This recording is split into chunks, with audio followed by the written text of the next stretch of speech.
볼게요. 네.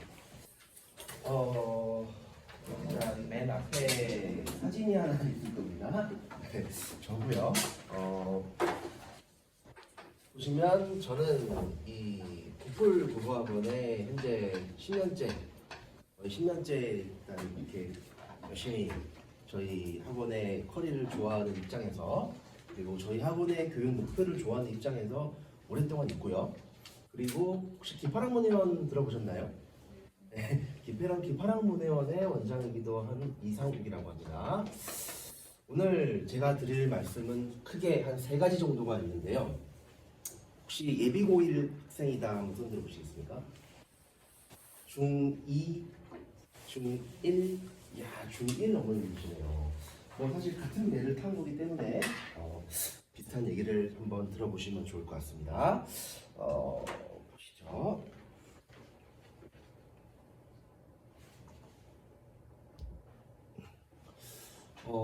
됐고요. 사진이 많이 다른가요? 10년 전 사진이라면 살이 좀 많이 쪘네요. 자, 일단 저희 학원부터 소개를 해드리면은, 저희는 이제 구풀 교육이라는 이름 하에 연구소가 있습니다. 네, 연구소가 있다는 얘기는 저희는 다른 학원들과는 좀 차별화된 교재를 만들고 있다라고 말씀드리면 될 것 같아요. 여기 계신 연구원분들이 전부 이제 교재를 이 지역별 특성에 맞게 이제 내신 교재를 만들어 주시고, 정규 교재는 전부 동일하게 만들어 드리고 있습니다. 현재 기파랑 초등이 이쪽에 하나 있고요. 그리고 현재 여기 고등, 중등이 이렇게 있습니다. 원래 계획은 올해 말에 중등을 다시 또 오픈하는 계획이었는데 조금 늦춰져가지고 여름방학이나 아니면 겨울방학쯤에 오픈이 될 것 같은데, 제가 이 말씀을 드리는 이유가 있습니다. 사실 지금 중등부 어머님들 국어 공부 많이 시키셨나요 그동안? 네, 어떤 거 많이 시켰어요? 아마도 논술, 이것도 아니라면은 독서를 좀 시키셨을 거예요. 논술학원을 보냈던 이유는 아이들이 독서를 체계적으로 안 하기 때문에 보냈을 겁니다. 그죠? 사실은 국어라는 과목은 일정 부분한 타고난 국어 영역이 있어요. 타고나게 국어를 잘하는 친구도 있습니다. 언어 감각이 뛰어난 친구들. 물론 노력을 통해서 해결해야 되는데, 현실적으로 초등학교 학생들이 영어와 수학을 공부할 시간이 훨씬 많다 보니까 국어 공부할 시간이 사실 거의 없어요. 그죠?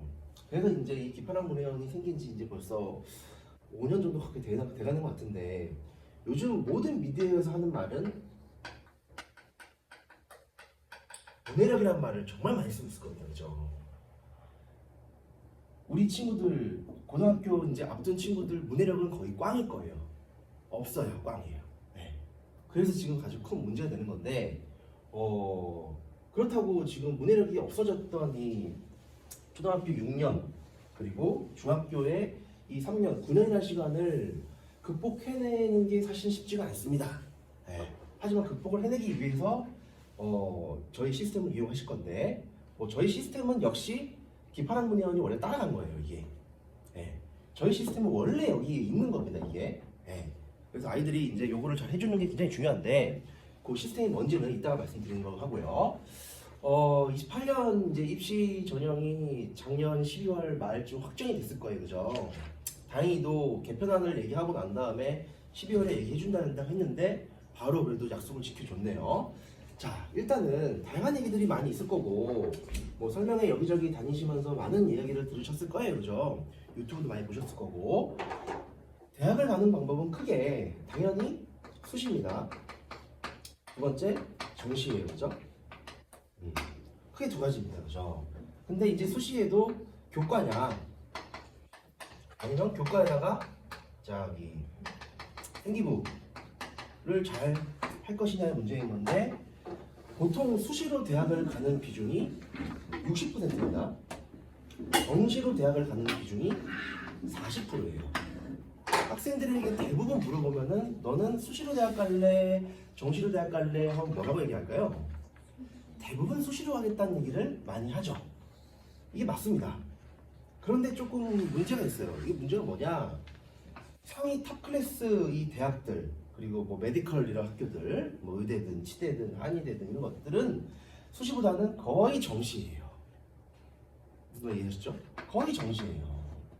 그러니까 대부분 우리는 상위 이런 10개 학교에 들어가고 싶어 하는데 정시로 가는 경우가 많고, 또 그런 대학들은 대부분 이런 특목고들이 많이 가게 되어 있죠, 기본적으로. 네. 그러다 보니 우리는 되게 어려워요. 학생들이 많이 어려움을 느끼고 있는데, 제가 느끼는 28년도의 입시의 이름은 전 이렇게 붙입니다. 정시의 수시화 혹은 수시의 정시화 라고 저는 이름을 붙였어요. 무슨 말이냐면은 정시를 수시처럼, 수시를 정시처럼, 더 쉽게 표현하자면은 3년 내내 정말 최선을 다해야 되는 그 시기가 와버렸어요. 공부할 양도 엄청 많아졌어요. 그죠? 네. 이런 일이 벌어졌는데, 자, 일단 간단하게 이 학생부를 봤을 때 교과 중심, 내신 잘하면 돼요. 그죠? 근데 내신만 잘한다고 해서 문제가 되는 게 있죠. 수능을 최저로 또 맞춰줘야 됩니다. 그죠? 네, 기본이에요.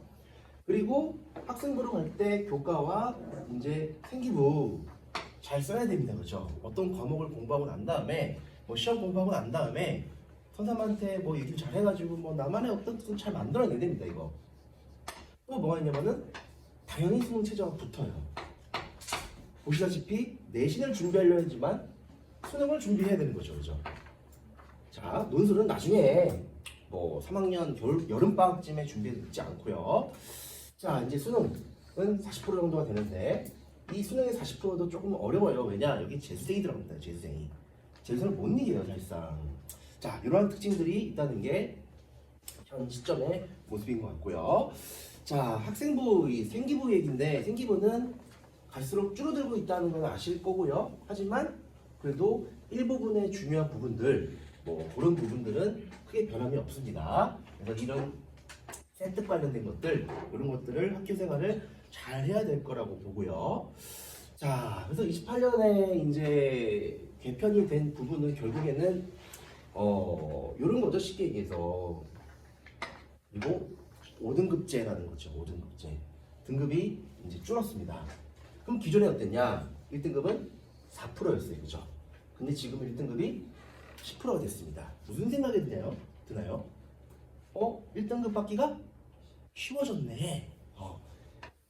한 반에, 한 학년에 300명이면은 이 당시에는 12명이고요. 무려 30명이에요. 우리 입장에서는 굉장히 좋아요. 그죠? 근데 대학은 좋아할까요?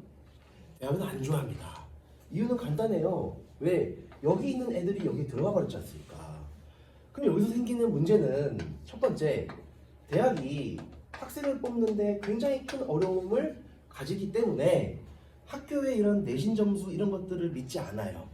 그러면은 수능 최저 기준을 무조건 깔고 가는 거고, 서울대 같은 경우는 심층 면접을 추가해 버린다든지, 심층 면접 막 예전에는 40분 받다고 치면 이제 막 4시간, 5시간 엄청 빡세게 한다는 이런 얘기들이 있는 것 같아요.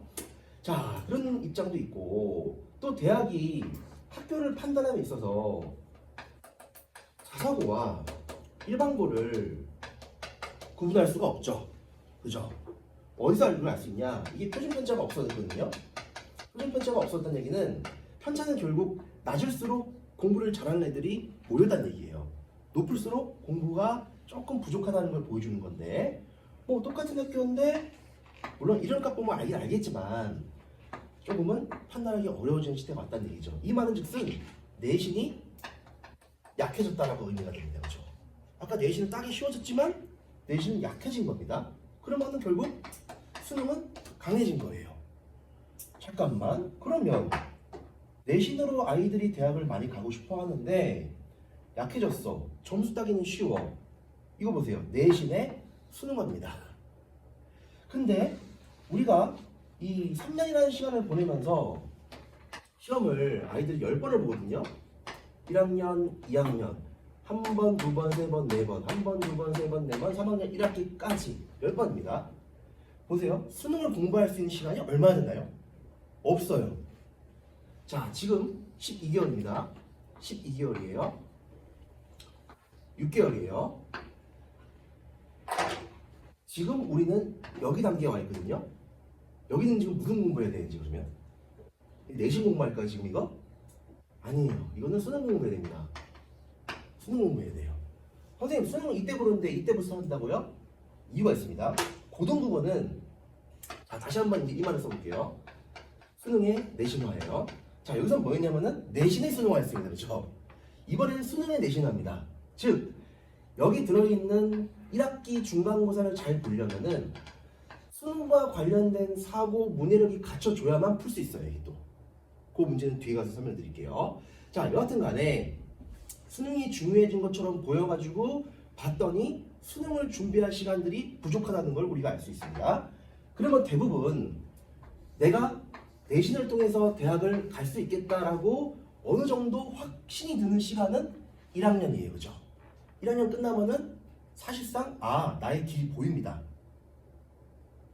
그러다가 아니야 조금 더 극복할 수 있어 하다 보면은 2학년 1학기 끝나는 이 여름방학이 되면 이때부터 아이들이 뭐 준비하죠?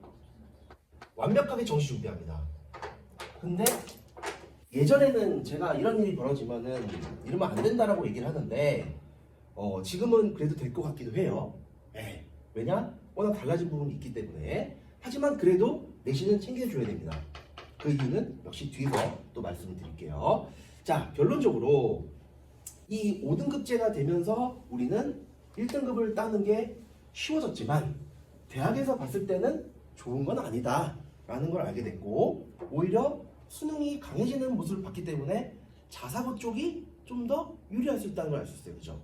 왜? 자사고 애들은 수능으로 대학을 많이 가기 때문에. 하지만 자사고에도 단점이 있죠? 내신으로 대학 가기가 힘들어요. 자, 여기까지만 말씀드렸는데 지금 머릿속이 어떠세요, 여러분들?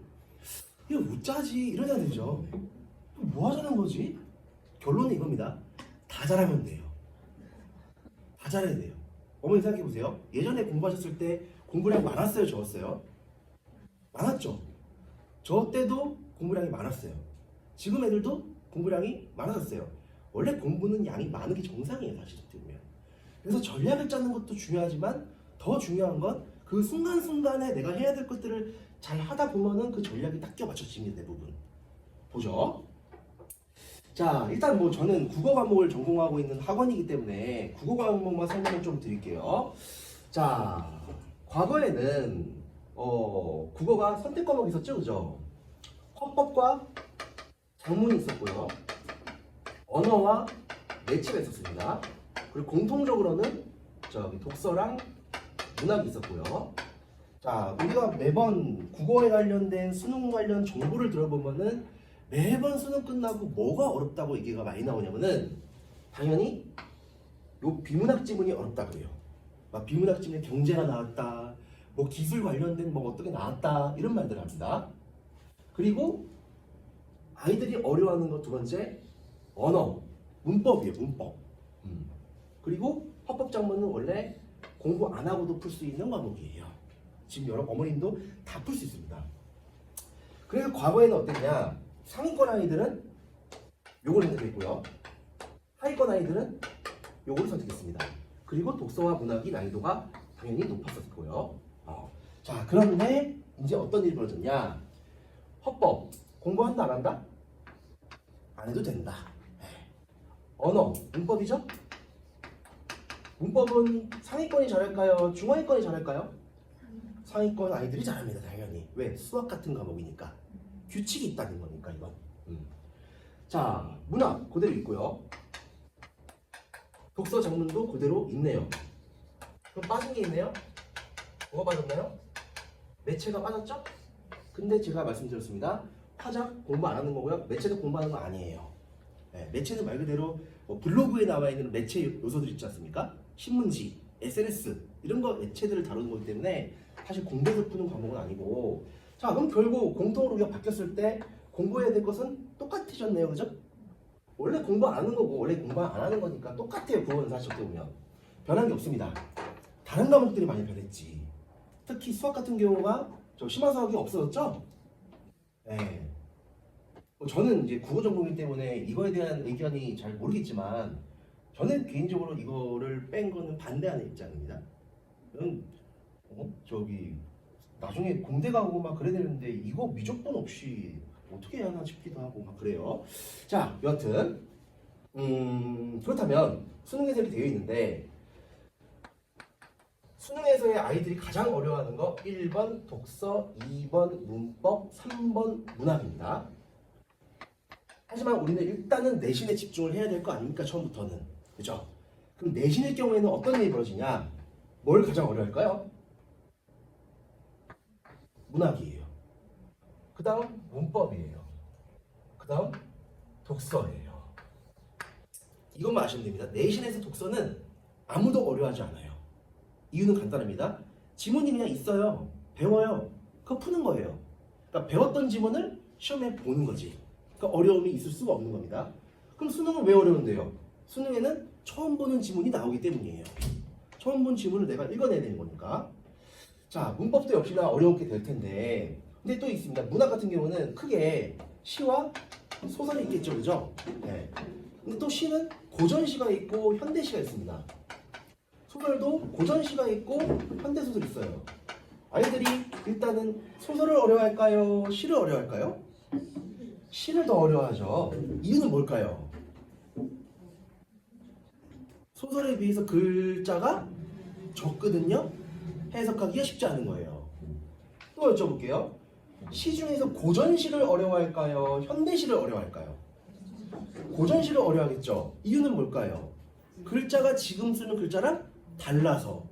그런데 지금 했던 이 말 있지 않습니까? 이거의 반대가 바로 또 수능이에요. 수능을 보면은 아이들이 고전시보다 현대시를 훨씬 어려워해요. 왜? 고전시는 한계가 있어요. 한계.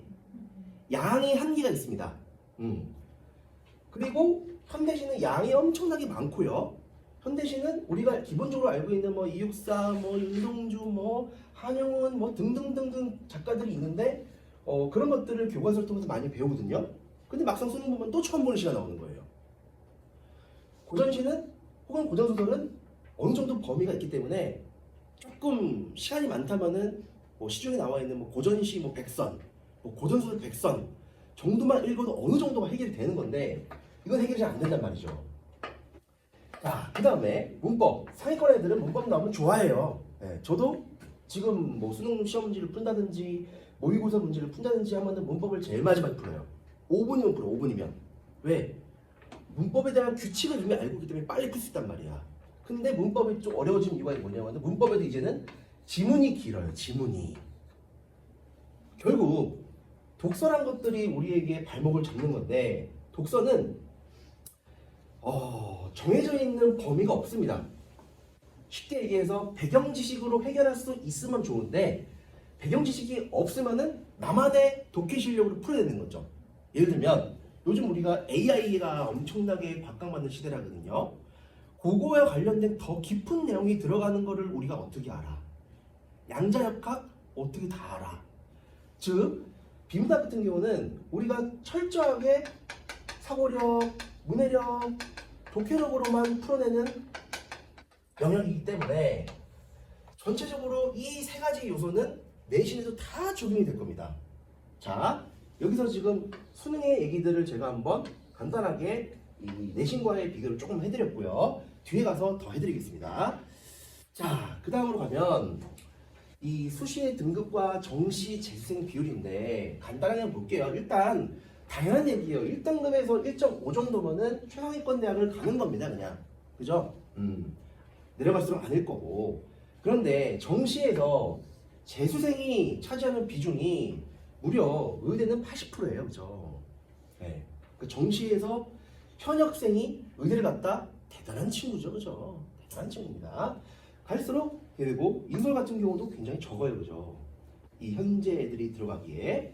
자, 그래서 재수하는 거는 사실 도움이 별로 안 된다라는 입장을 저는 말씀을 드리고, 자, 그렇다면 현재는 이런 형태로 되어 있는데 이제 이럴 때도 1등급은 이 정도가 나와야 되거든요.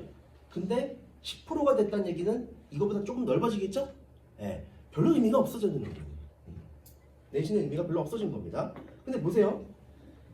이 당시만 치더라도 이거 받기 쉽나요? 이거 한 문제 틀린 거예요, 한 문제. 두 문제 틀리면 2등급이에요. 근데 이제는 두 문제 틀려도 1등급이야. 그러면 이제 학교의 분위기나 이런 학교의 이런 뭐랄까요? 학업 성적에 따라서 천차만별의 모습들을 보게 될 겁니다. 자, 그렇다면 학교별로 스카이를 보내는 합격자 비율이 어떻게 되냐? 아니면 당연히 뭐 영재고 애들이 훌륭하고 과고 훌륭하고 외고 국제고 훌륭하지. 여기 지금 영재고 과고 외고 제 없죠? 어머님들? 네, 알겠습니다. 자, 그럼 중요한 건 이 자사고인데요. 자사고는 200명 기준으로 서울대를 5% 갑니다. 네. 그리고 일반고는 0.5% 들어야 됩니다. 그죠? 그냥 무조건 1등이에요. 무조건 1등. 네, 일반고도 우리가 요즘에 이런 말을 쓰더라고요. 그냥 일반고가 있고 갓반고라고 하더라고요. 들어보셨나요? 갓반고? 갓. 일반고 중에 갓이에요. 강동지역 치려면은 한영고 같은 학교. 네, 그런 학교들. 그런 학교가 아닌 데가 예를 들면 뭐 선사고 뭐 이런 학교들. 학업 이런 수준이나 입결이 좀 안 좋은 학교들이 되고요. 자, 그렇다면 이 학교별로 스카이를 가는 합격자 수는 보시다시피 정시가 가장 높아요. 가장 높고요. 그리고 종합, 교과, 내신도 많이 갈 수 있어요. 그죠? 하지만 여기에는 재수생 비율이 굉장히 높다는 것은 결국 수능으로 대학을 가는 건 어렵다라고 또 볼 수 있고요. 이어서 전국대학으로 치자면은 보시죠. 정시로 전국대학을 22% 정도 스카이가 들어가고 있고요. 내신으로 많이 가죠?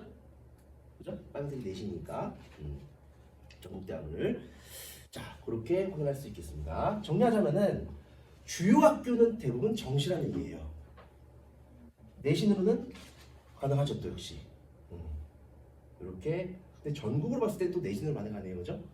당연하죠. 그 퍼센테이지 자체가 60%니까 그렇게 확인을 할 수 있습니다. 자, 그러면 여기까지 지금 뭐 변화하는 입시의 모습, 국어 과목의 간단한 특징, 실제로 학교를 아이들이 대학을 어떻게 학교별로 가냐 등등을 말씀을 드렸는데요. 조금 혼란스러우실 거예요. 혼란스러우실 필요 없어요. 원래 교육은 매번 변화하지만 해야 될 건 똑같거든요, 사실. 자, 그렇다면 우리가 어떻게 선택할 것이냐? 이런 고민들이 많이 있으시죠, 그죠? 네, 내신의 모습이나 수능의 모습이 이렇게 갈리고 있는데 어떻게 선택할 것이냐입니다. 자, 일단 간단해요. 내가 중학교 때 90점, 99점, 100점 혹은 모의고사 1학년 거 풀렸더니 전국 나왔다. 얘는요 어디든지 가도 됩니다. 아무 데나 가도 돼요.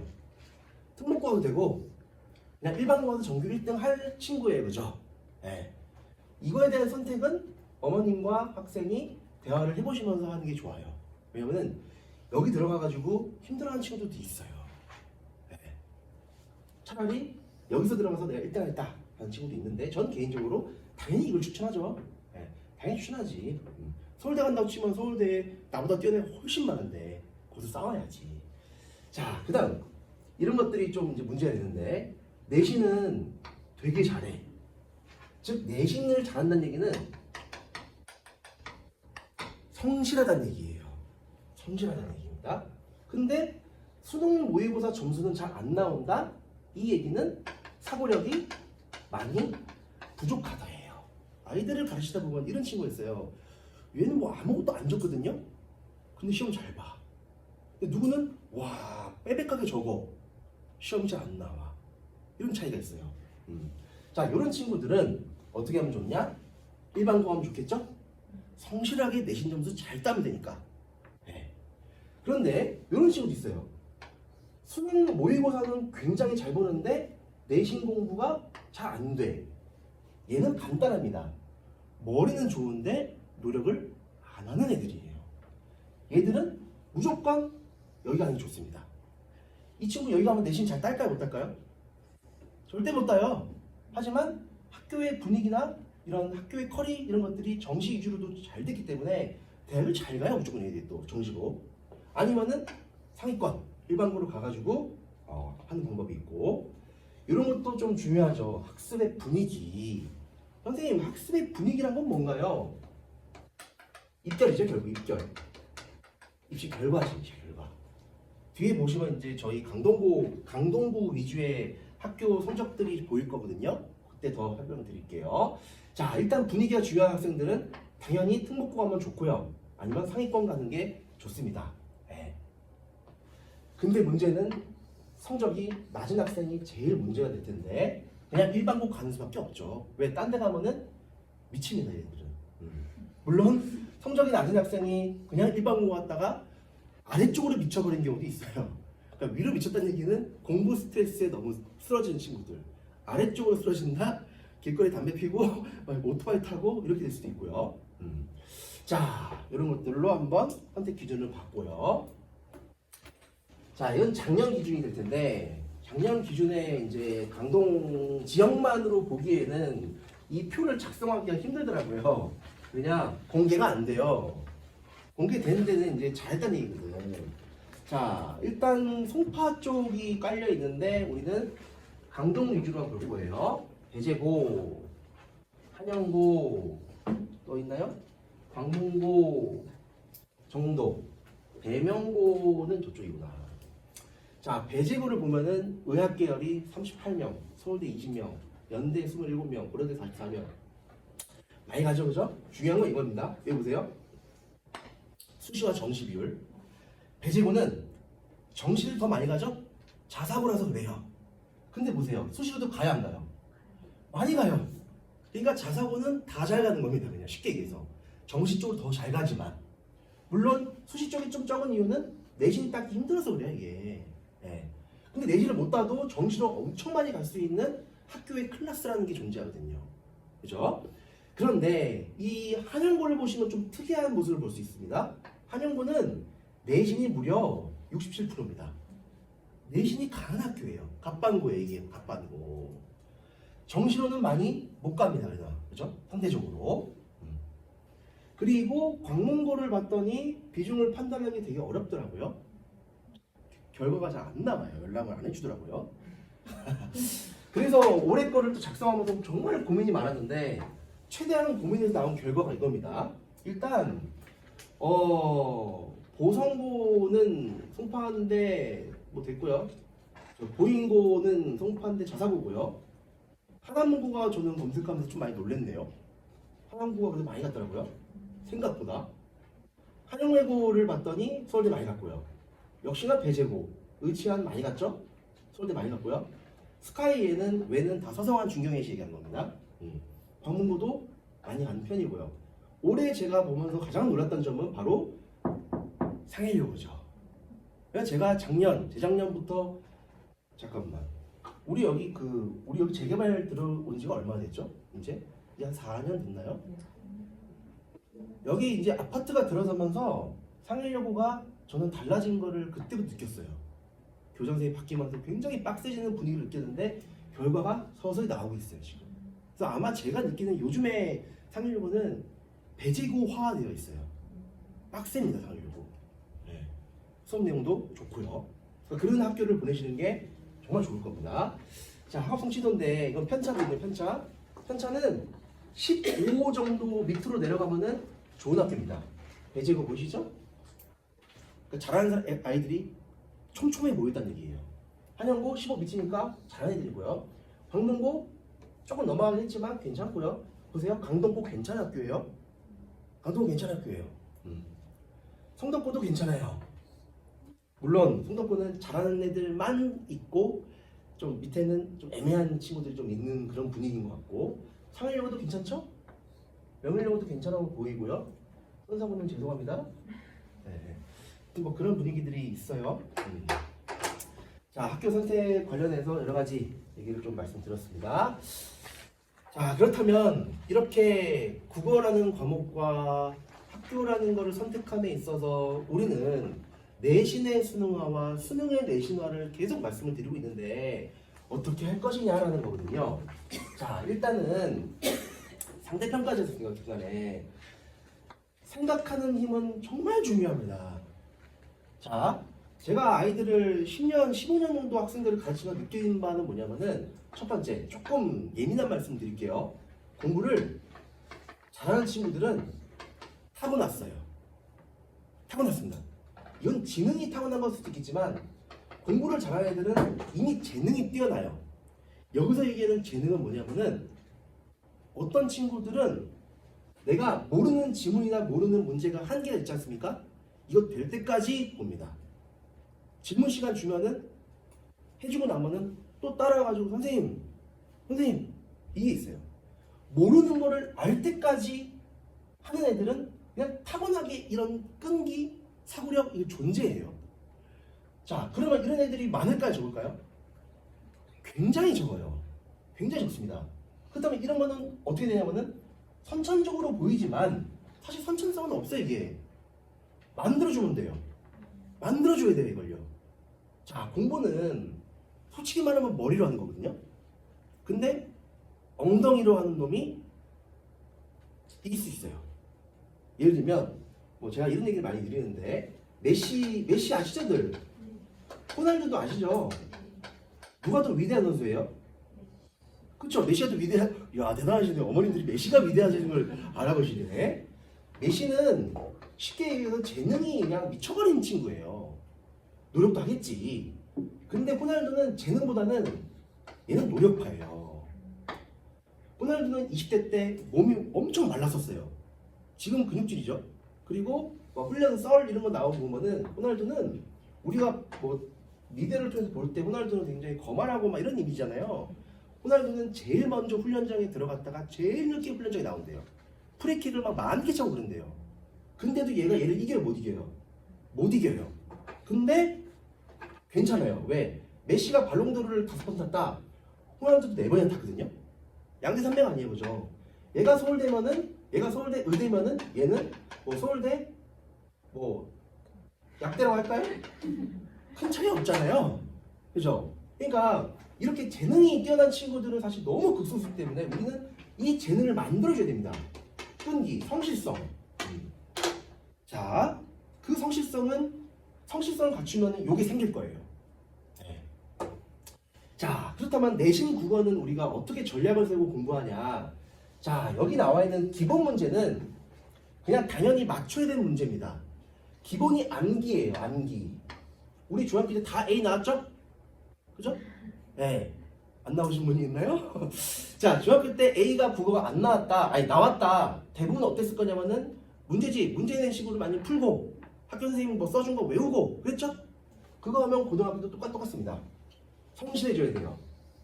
하지만 성실해지기가 중학교 때보다 좀 더 힘들어져요. 왜? 공부량이 더 많아졌거든. 더 많아졌어.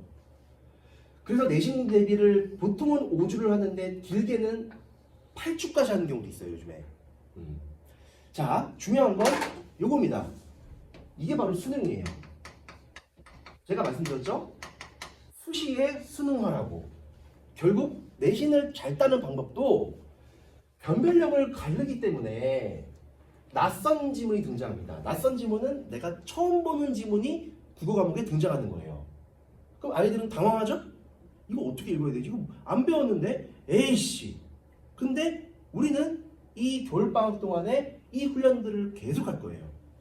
모르는 지문 내가 해석하게끔. 그리고 선택지에다가 개념을 줘버리고 더 깊은 심화 연습을 시킨다든지 이런 것들은 누가 가르쳐도 될 일이 아니거든요, 사실 이게. 네.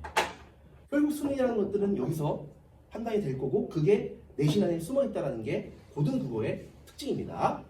자, 그래서 과거의 전략들은 이랬어요. 문학, 독서, 엄매, 화작이었던 시절이었는데 지금은 이제 매체가 빠지고 다 공통이 돼버렸는데 아까 제가 이런 말씀 드렸잖아요. 아이들이 내신에서 가장 어려워하는 거는 문학이랑 문법이다.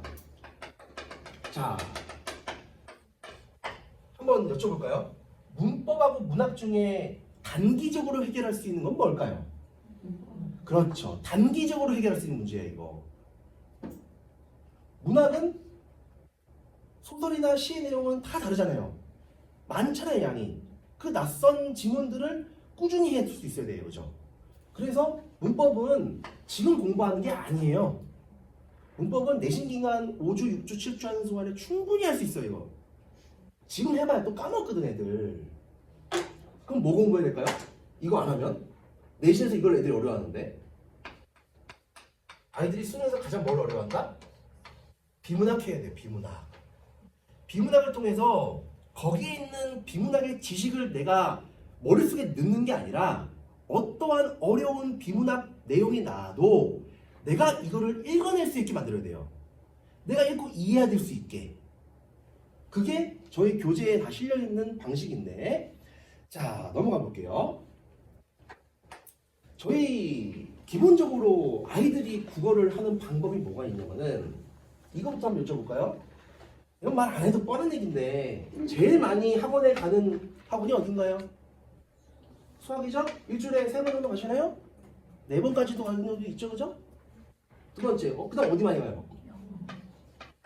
그 다음 많이 어디 가요? 그거 아예 과학과잖아요, 이거.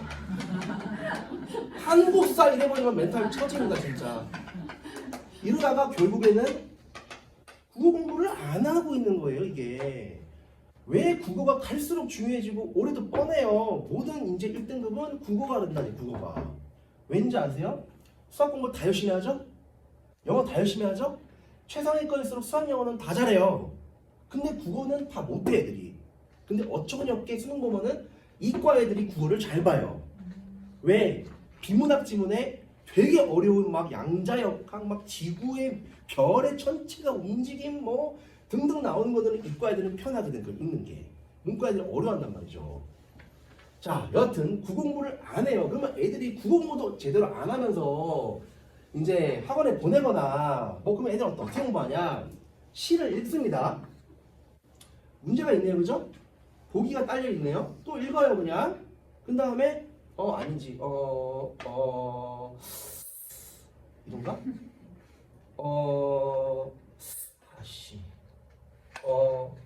정상이에요, 정상. 5개 지문, 선택지 중에서 3개 지우는 애들은 정상입니다, 이건. 100%다 이렇게 할 수 있어요. 근데 대부분 여기서 헷갈리죠. 에이씨, 그냥 이거 해. 틀렸어. 그럼 이 학생 어떻게 하게요, 이제? 답지를 보고서 아, 맞다. 내가 이거 생각했었지? 오케이, 끝. 점수가 안 올라요. 절대 안 올라요, 이거 어떻게 되면. 수학도 많은 문제를 푸는 것보다 한 문제를 내가 얼마나 풀이 과정들을 명확하게 맞춰야만 답이 나올 거 아닙니까? 얘가 여기서 헷갈렸다는 얘기는 왜 헷갈렸을까요? 지문을 제대로 해석을 못했기 때문이에요. 근데 끝나고 나면은 아, 맞다 했었지, 세모. 한 달 뒤에 똑같은 지문을 주고 문제를 바꿔보잖아요. 얘는 또 틀릴 거예요, 아마. 왜? 얘가 안 됐으니까. 자, 이게 기본의 이제 문제인 건데 보통은 이런 식입니다. 자, 마찬가지예요. 문제 틀렸습니다, 그냥. 문제 그냥 틀리면은 아까 같은 경우는 아니에요. 그냥 해설지 보고 맞아, 오케이, 됐어, 끝. 이게 끝나요. 그래서 무공부했대. 이렇게 할 거면 안 하면 됩니다, 그냥. 네. 결국 우리는 지문을 분석하거나 선택지를 분석하는 과정 자체가 없어요. 왜 그러냐? 지문 누가 분석해 주게 해요? 선생님이 학원에서 학교에서 분석을 해줘요.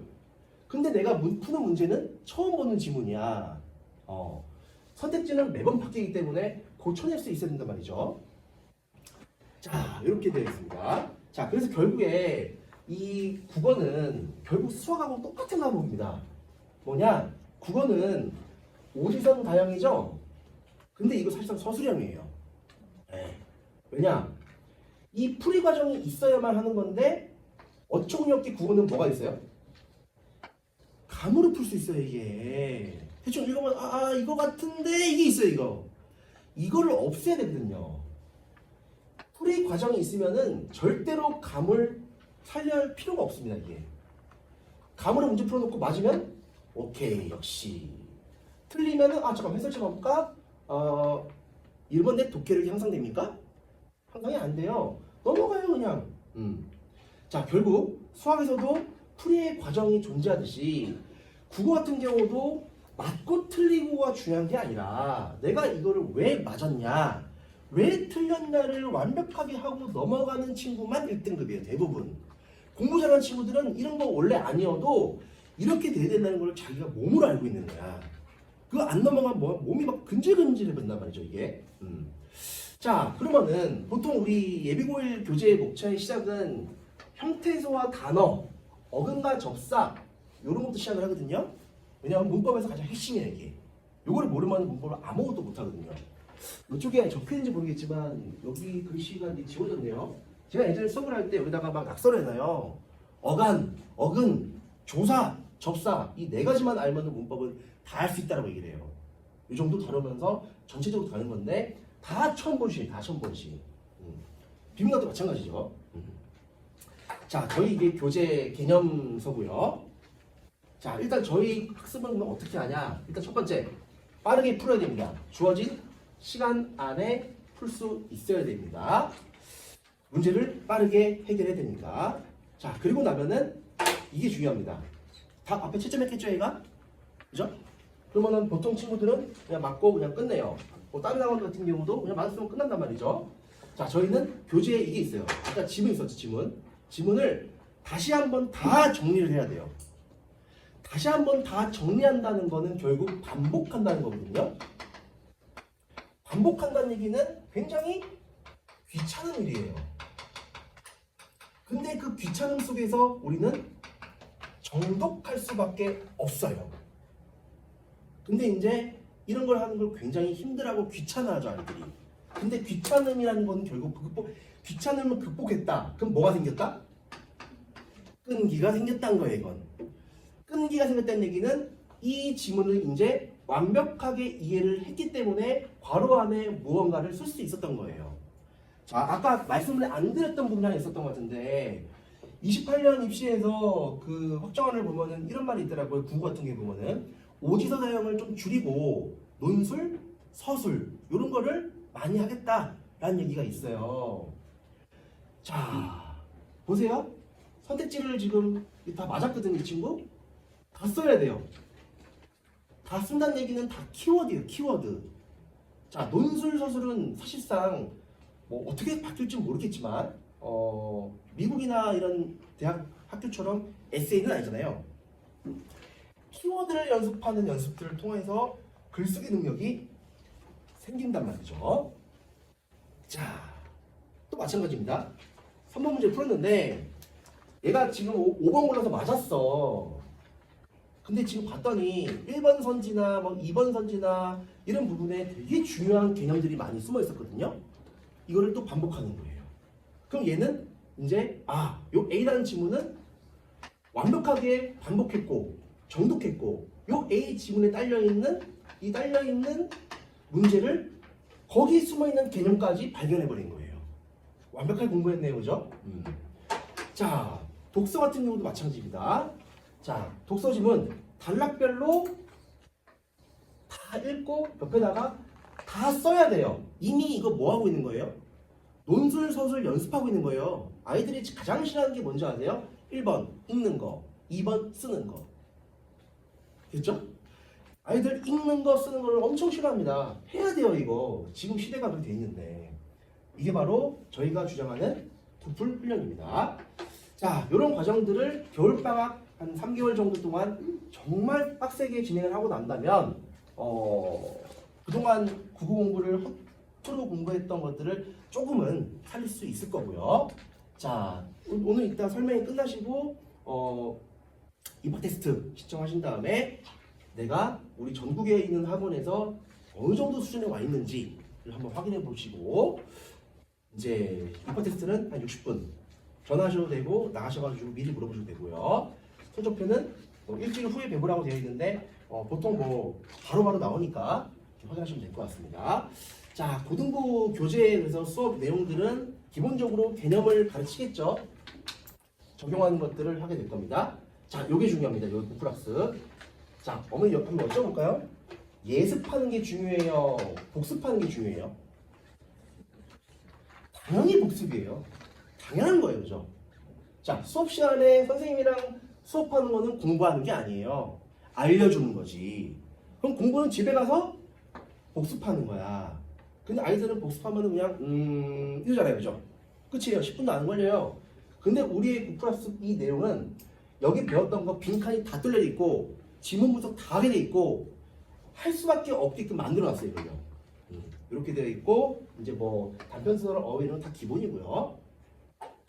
자, 수업은 그래서 이제 3시간으로 이루어진다 치면은 주간 테스트 10분을 봅니다. 즉 지난주에 배웠던 것들 테스트 보게 될 거고 그리고 수업 진행 이렇게 들어갑니다.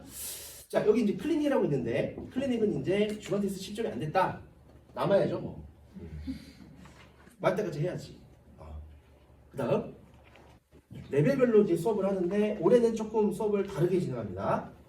일단 원래는 이제 아람, 가온 이 두 가지 반이 있었는데요. 이제 기파령반이라고 최상위권 반을 만들었어요.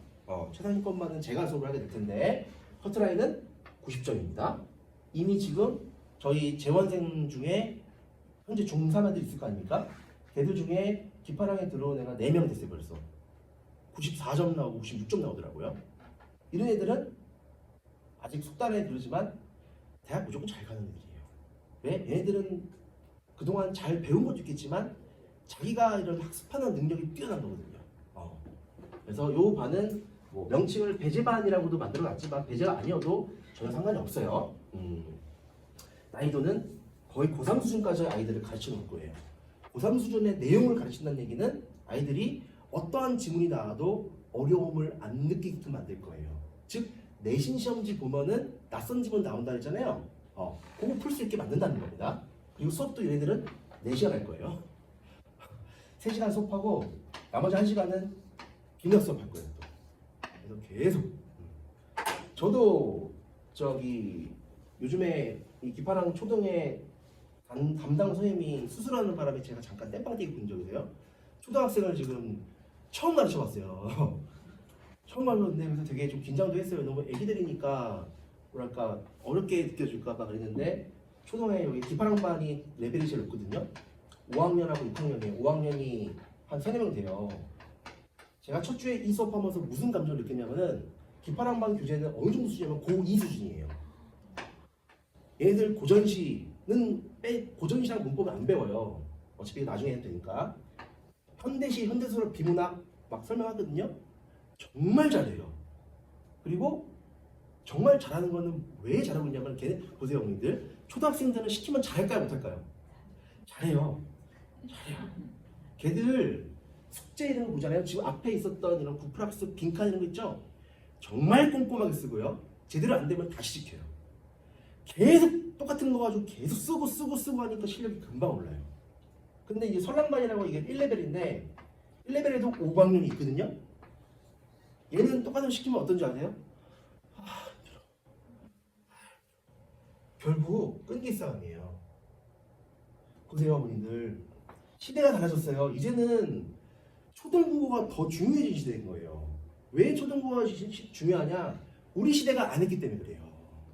근데 이런 애들 이제 4학년에 와가지고 5학년, 4학년 6학년 끝나면 이제 3년 내기는데 3년? 그런 다음에 애들이 수능 시험을 봐요.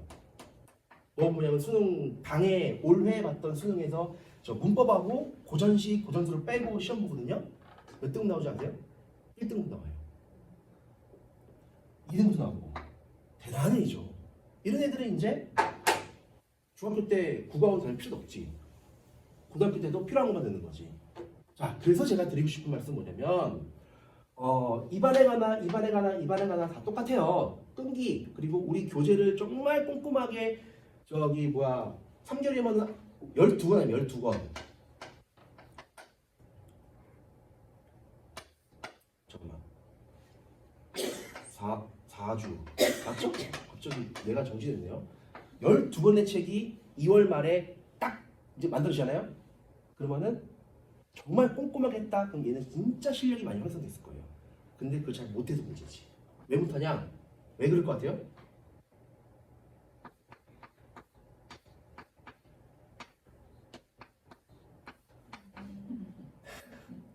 그리고 지금 막 문과 애들도 과학을 배워야 되는 시대가 왔잖아요. 이과 애들은 한국사도 좀 공부해야 될 것 같고 이과 애들도 사회 막 해야 되니까 이게 보세요. 국어할 시간이 없어요. 매번 그래요. 매번 그래요. 그러다가 이제 내신은 잘하는 놈들만 들어가게 되는 거고 그러다가 2학년 중간고사쯤 되면은 다 어디 가게 해요? 다 대치동 가서 정시 준비한다고 했어요.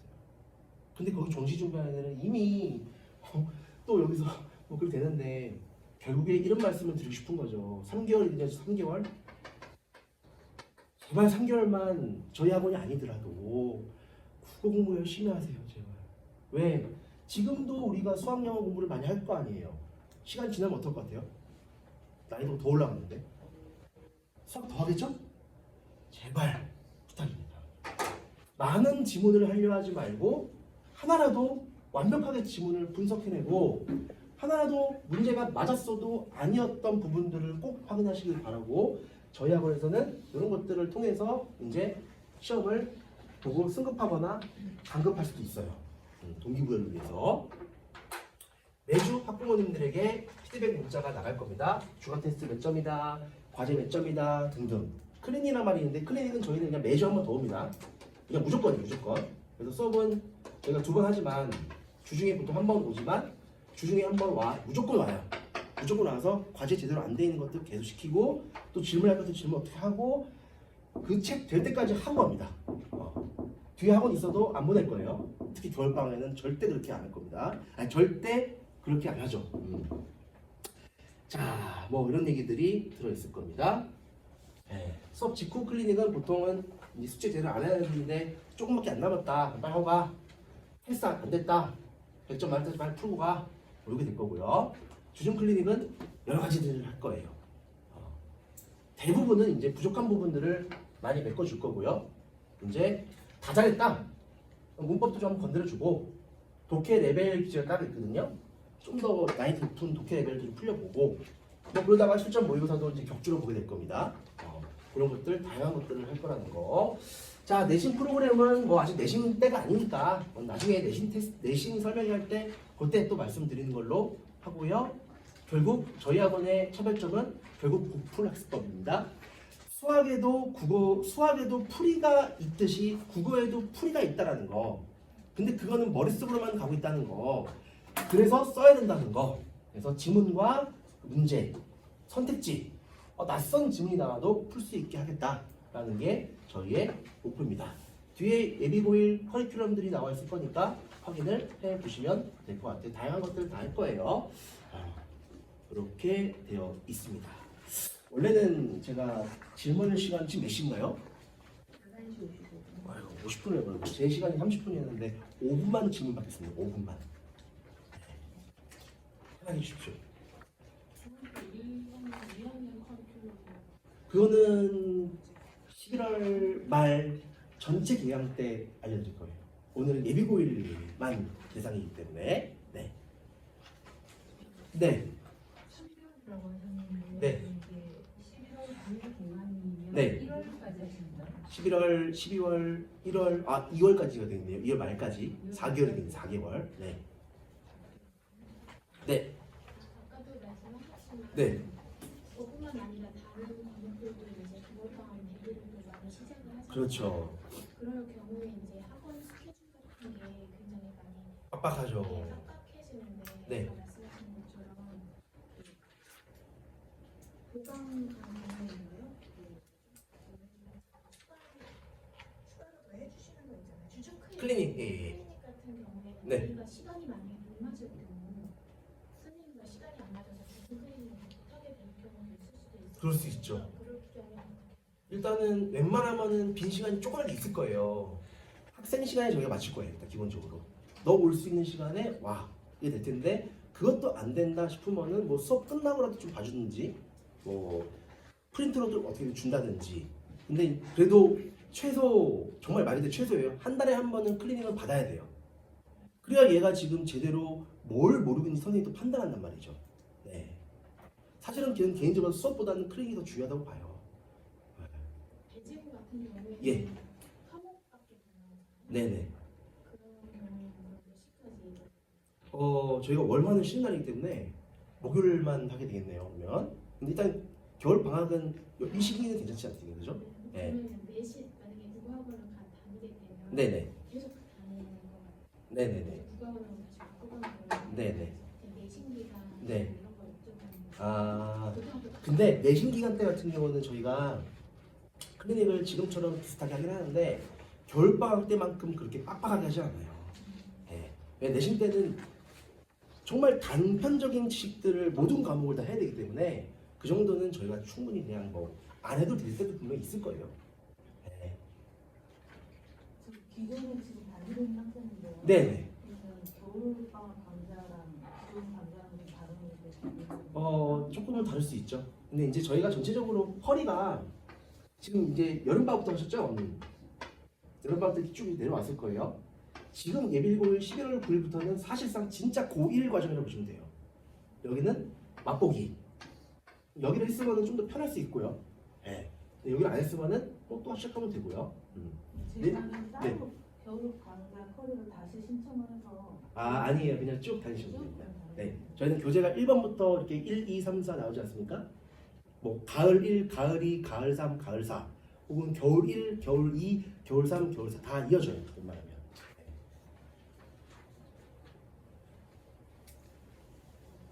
마지막 한 개만 받겠습니다.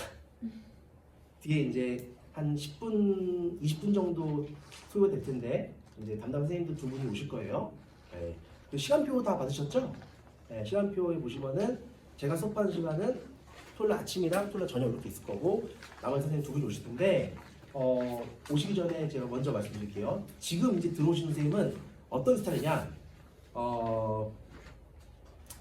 일단 고3 아이들을 지금 내년에도 가르치실 거예요. 그 말은 즉슨 강의 경력도 있고 깊이도 있는 선생님이에요. 근데 이 선생님의 가장 큰 장점은 원장으로서 제가 봤을 때 굉장히 꼼꼼해요. 굉장히 꼼꼼해요. 클리닉을 막 4시간도 보고 막 그러는 것 같더라고요, 보면. 시험 끝나고 왔는데도 시험 끝나고 와가지고 모의고사 풀리고 있어요, 막. 그 정도의 열정도 있는 선생님이고, 그리고 전 선생님이 저한테 부탁드렸던 얘기 중에 하나는 뭐냐면은 자기는 내년에 내신 대비가 들어가게 되면은 서술형, 논술형 특강도 할 거고 아이들 글쓰기 능력 키워줄 거라고 잘 얘기를 하더라고요. 마지막에 들어오시는 김규현 선생님이 오실 텐데 그분은 저랑 10년 전에 분당원에 있을 때부터 여기 계속 같이 계세요. 그 말은 즉슨 이 국풀학습법을 저보다 더 FM적으로 진행하는 선생님입니다. 그래서 아이들이 고통스러워할 거예요. 네. 하지만 그 고통 속에서 실력은 향상될 거니 어머님들께서 한번 들어보시고 나는 이 선생님한테 한번 맡겨보면 좋지 않을까 뭐 등등 여러 가지를 생각해 보시면 될 것 같습니다. 자, 저는 여기서 마무리하도록 하겠습니다. 감사합니다.